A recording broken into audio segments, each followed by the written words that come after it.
curso SQL completo da SoftBlue, módulo sobre Stored Procedures e Triggers. Nesse módulo, serão abordados os recursos de Stored Procedures e Triggers, que são recursos existentes nos principais bancos de dados disponíveis no mercado. Vamos começar falando, então, sobre as Stored Procedures.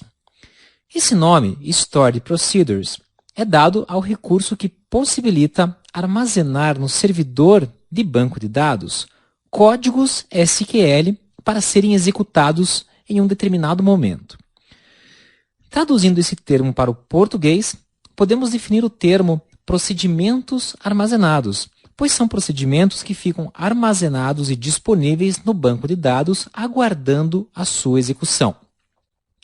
Algumas das vantagens das Stored Procedures são as seguintes. Primeiramente, elas centralizam o código e o procedimento em questão. Isso quer dizer que se você possui 2 ou mais sistemas distintos utilizando o seu banco de dados, você pode criar códigos centralizados para que esses sistemas invoquem e, então, realizem determinadas tarefas. Por exemplo, se você possui um processo de criação de pedido, onde determinadas tarefas, como consultar o estoque ou outras informações sejam necessárias, para não depender que cada sistema implemente a sua versão desse procedimento, é possível centralizá-lo no banco de dados e obrigar que os sistemas em questão apenas invoquem a Stored Procedure correta, garantindo assim o correto funcionamento do banco independente de sistemas. Outra vantagem é na segurança. Novamente aí citando o caso de diferentes equipes trabalhando com um mesmo banco de dados, é possível restringir a interação dos desenvolvedores com o banco por meio de Stored Procedures. Dessa forma, toda e qualquer informação que seja necessária para o banco de dados, ela deve ser feita a solicitação do seu uso por meio de Stored Procedures. Como a gerência desse recurso fica a cargo de um único responsável qualificado, evita-se então a execução de códigos mal desenvolvidos ou mal intencionados, uma vez que o responsável qualificado, geralmente o DBA, que é o administrador do banco de dados, é responsável pelo gerenciamento desse código. Ainda, as Stored Procedures trazem performance e velocidade. Em se tratando de um bloco de código, ao invés de uma única expressão SQL, a execução desses blocos, escritos diretamente no servidor, onde são nativos, pode resultar um aumento de sua performance, do que se o mesmo fosse executado em diversas solicitações à parte, vindas de uma aplicação externa e não nativamente. Isso porque, além de diminuir o tráfego de informações na rede, os comandos são executados de uma vez só. Bom, mas tem algum detalhe ainda sobre isso, né? Dependendo do modo como são utilizadas as Stored Procedures, a centralização da execução desses comandos, dessas transações no servidor, pode, ao invés de melhorar a sua velocidade, diminuí-la. Então, vamos fazer isso, vamos conhecer mais sobre esse recurso, mas vamos utilizá-lo com parcimônia, né? Bom, e ainda, o suporte a transações.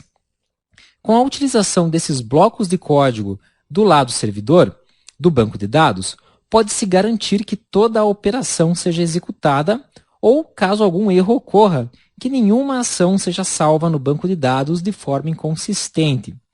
Dessa forma, uma transação com diversas operações não é realizada pela metade caso ocorra algum problema no servidor, entre outros fatores que possam impedir a sua execução. Portanto, Stored Procedures lembram um pouco transações. A diferença é que Stored Procedures é um complemento às transações, ou seja, são transações que ficarão armazenadas no banco de dados aguardando serem executadas.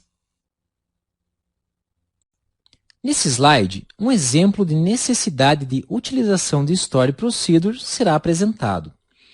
Suponha que você é o responsável pelo banco de dados de uma grande empresa que venda, por exemplo, produtos de diversos tipos e que essa empresa possui uma rede de lojas espalhadas por uma determinada cidade, ok? No caso dessa empresa, suponha também que o seu estoque é centralizado para todas as lojas. Ainda, como as lojas são filiais, cada uma decidiu implementar sua própria versão do sistema que irá interagir com o banco de dados. Suponha ainda que cada vez que um pedido é realizado, a mercadoria em questão fica reservada para o pedido em questão, aguardando o pagamento do mesmo. Mas que se o pagamento não for confirmado dentro de 7 dias, que você tenha a intenção de tornar o produto desse pedido disponível novamente no seu estoque.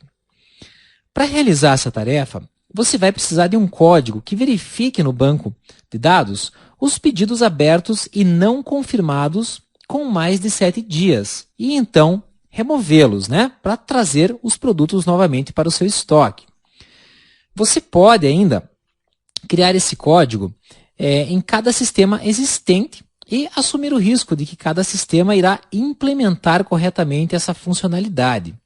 Ou para garantir que esse código funcione, uma opção é criar uma Stored Procedure em seu banco para que ele, então, realize essa tarefa. Portanto, o SQL ficaria agora do lado direito da tela, dentro do banco de dados.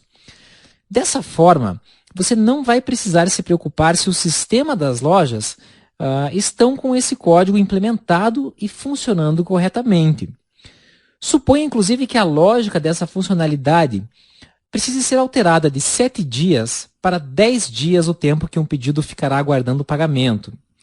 Bom, a facilidade de fazer a manutenção gerada por Stored Procedures permitirá que você altere isso diretamente e exclusivamente em um único lugar, que é no seu banco de dados, não dependendo de atualizações de softwares de terceiros, das boas vontades de outras pessoas, do tempo de implementação das filiais ou outros detalhes. E para gerenciar Stored Procedures, na maior parte dos bancos de dados, os comandos são muito parecidos. Para você criar uma Stored Procedure, geralmente você vai utilizar o comando Create Procedure e o nome do procedimento que está sendo criado. Mas isso é apenas para começar a criação da sua Stored Procedure. Para invocar uma Stored Procedure, posteriormente, você vai utilizar a instrução call ou execute, chamando em seguida o nome do procedimento que foi cadastrado no banco de dados. E para excluir uma Stored Procedure, você já sabe qual é o comando. É o comando drop, que realiza a exclusão de estruturas, seguido do nome procedure e o nome do procedimento a ser excluído. Ainda nesse módulo, falaremos agora sobre um outro tema, que é o tema de triggers. Triggers são recursos muito interessantes quanto ao aspecto do banco de dados ter um pouco mais de vida própria, de autonomia, sem a dependência constante de uma aplicação ou usuário estar acompanhando o banco de dados. Traduzindo o termo, podemos chamá-lo de gatilhos. Os triggers são gatilhos que disparam a execução de códigos armazenados no servidor de banco de dados, ou seja, códigos SQL, sem a necessidade de uma chamada específica para esses códigos, mas sim iniciados a partir de uma situação que seja disparada no servidor. Algum evento específico, por exemplo, verificada antes ou depois de expressões SQL do tipo inserção, alteração ou exclusão, ou até mesmo baseado em situações temporais, como por exemplo com horários programados ou intervalos de repetição. O uso desses gatilhos, desses triggers, apresenta as mesmas vantagens das Stored Procedures. Eles centralizam o código, aumentam a performance do servidor, porém o que diferencia uma trigger de um Stored Procedure é uma outra vantagem que os triggers possuem. Os triggers, eles são auto-iniciados a partir de determinadas situações que ocorrem no banco de dados, como por exemplo, um produto esgotando no estoque, um valor estimado ser alcançado no orçamento, entre outras necessidades. Uma aplicação poderia ser responsável por esse tipo de acompanhamento, né? Verificar se um produto está acabando no estoque ou se um valor foi alcançado no orçamento. Contudo, isso aí precisaria ser programado para executar de tempos em tempos para que essa verificação fosse executada, né? Mas ao invés disso, os triggers fazem uma verificação mais otimizada, porque eles realizam essa verificação não a cada tantos minutos, mas sim quando determinados registros são alterados no banco, facilitando então e otimizando esse processo. Porque, por exemplo, se nenhum registro for alterado em 2, 3 horas, não tem por que fazer essa verificação a cada 5 minutos. Bom, os seguintes tipos de triggers podem ser utilizados pelos bancos de dados. O primeiro é o before insert. Ele vai executar um código antes que um registro seja inserido em uma determinada tabela. O before update vai executar um código antes que um determinado registro seja atualizado na tabela. E o before delete vai executar um código antes que determinado registro seja excluído de uma tabela.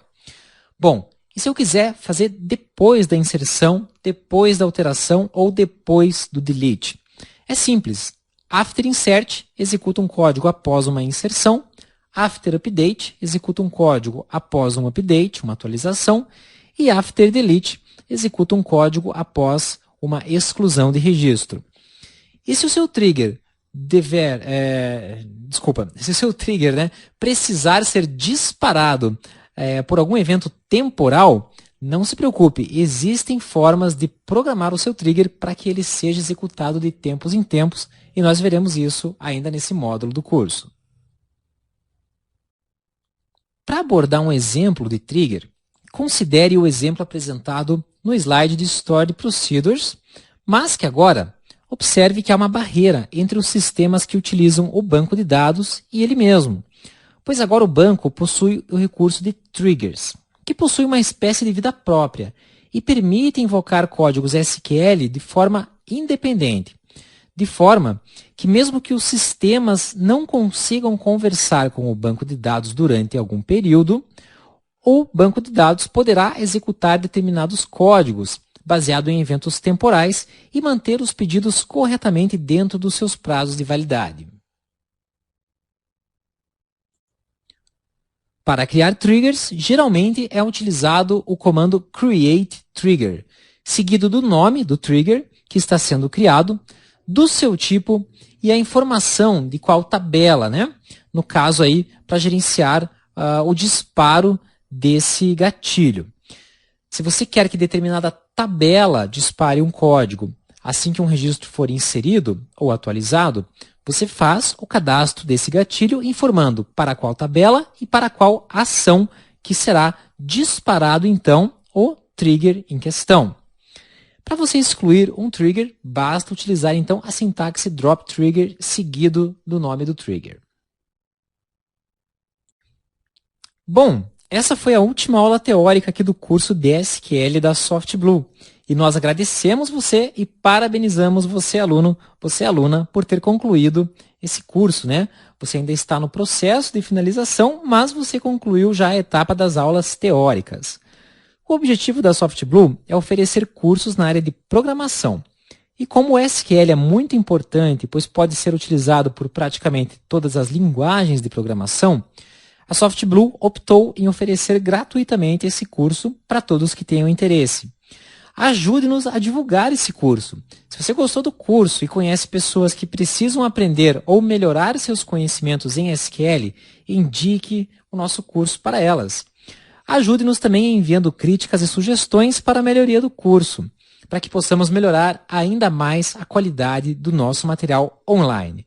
Muito obrigado por fazer parte desse curso e vejo você ainda na nossa aula prática. Um grande abraço e até lá!